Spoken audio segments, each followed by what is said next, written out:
Welcome to Elliptigo's online support videos. In this video, we will do a safety pre-check before riding your sub. You will want to reference the torque specifications page found in your owner's manual that reviews all of the proper torque specs for the fasteners on your sub. You will also want to use a multi-tool or a set of Allen wrenches when checking your sub, such as this one, or any Allen wrenches ranging in sizes of 3mm up to 6mm. We're going to start at the front of the sub and work our way down towards the rear. Now that your sub is assembled, we just want to make sure that all of the fasteners are completely secure before you go riding. We will use our multi-tool to check all of those nuts and bolts. First, we will start with the faceplate bolts. This is a 4mm Allen wrench, and you will just ensure that these are nice and snug and tight against the clamp.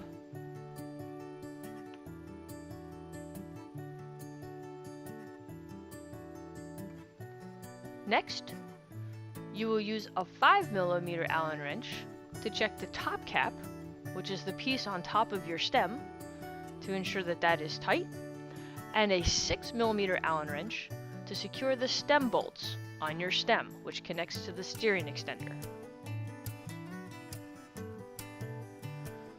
Next, we will check the cockpit controls, which consist of your brake levers, your shifter, and your grips. The first will be your brake levers, which is a 4mm Allen wrench. You will check both the front brake and the rear brake to ensure that the levers are secure.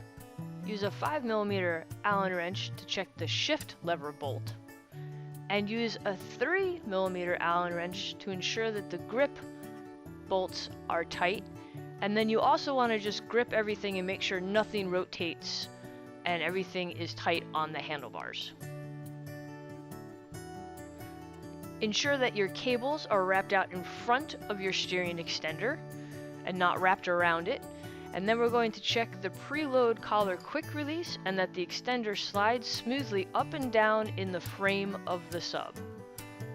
Please make sure that your steering extender is below the max extension line.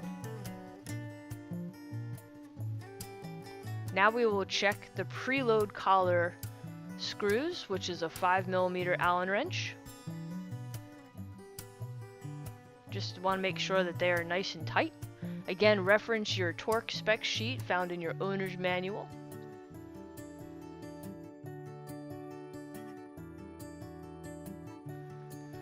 Next, we will check the front brake and that the noodle is seated in the brake bracket. And then we will ensure that the brake pad bolts with a 5mm Allen wrench, they are nice and tight, and make sure that the brake pad doesn't move when you tighten that bolt. Check the brake caliper bolts that connect the brakes to the fork, and obviously check both sides of this. Do a visual inspection to make sure that the brake pads are aligned with the front wheel and on the braking of the rim. If your front wheel is not spinning, please view our brake adjustment video to help you with that and seating your front wheel. Moving on with your safety inspection, we're going to the rear of the bike and we're going to check the chainring bolts with a 5mm Allen wrench. Again, we're just checking that these are nice and tight and that everything looks good. And throughout the entire pre-ride inspection, you want to do a visual inspection to ensure that there is nothing amiss with your sub. Next, just give the chain a little backward spin to make sure it's not rubbing against the chain keeper. Ensure the chain keeper is set up. And moving to the rear wheel, we will use a 5mm Allen wrench to check the derailleur, mounting screw, as well as the shifter cable screw, also with the 5mm. Ensure that you have your spoke protector, and then do a visual and hand check on all the spokes, just checking for any loose spokes or anything that's broken. Check both the drive and non-drive side.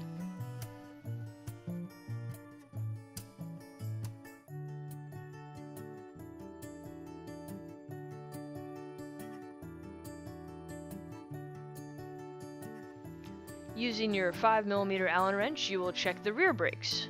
Same as the front, you're going to check that the brake pad bolts are secure, that the brake post bolts to the frame are secure. Again, ensuring that the brake pads are not moving when you check the tightness on those bolts. do both sides.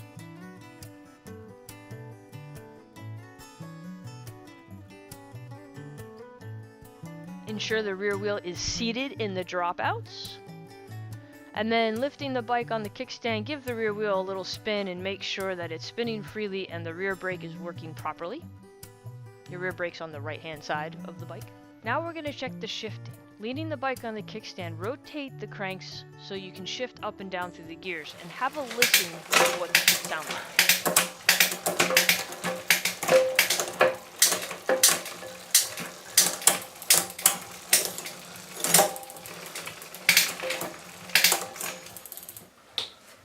On your 8-speed cassette, the big ring in the back is first gear and the small one is 8th gear.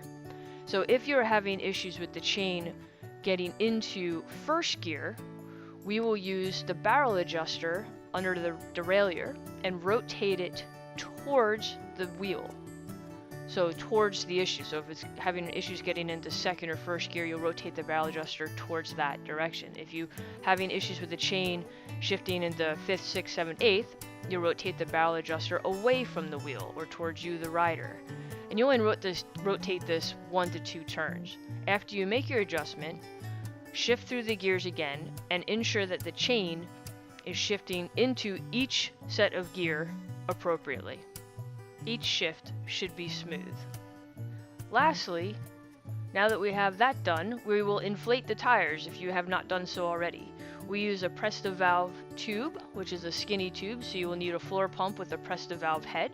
You will open the little captive nut, put the pump head on, and inflate to 85 to 100 psi. If you are unfamiliar with how to use Presta-Valve tubes and tire inflation, we do have a video on how to inflate your tires. Your sub has also come with a Presta-Valve adapter, so if you do not have a floor pump with the Presta-Valve head, you can use the Presta-Valve adapter with your pump and on our tires so that you inflate them appropriately. And again, we recommend tire inflation about 85, but you can go up to the max of 100. You are all set to start riding your sub. Please view our Taking Your First Test Ride video, also found under the support pages. And if you have any questions, please contact us at Elliptigo at support@elliptigo.com. Happy riding!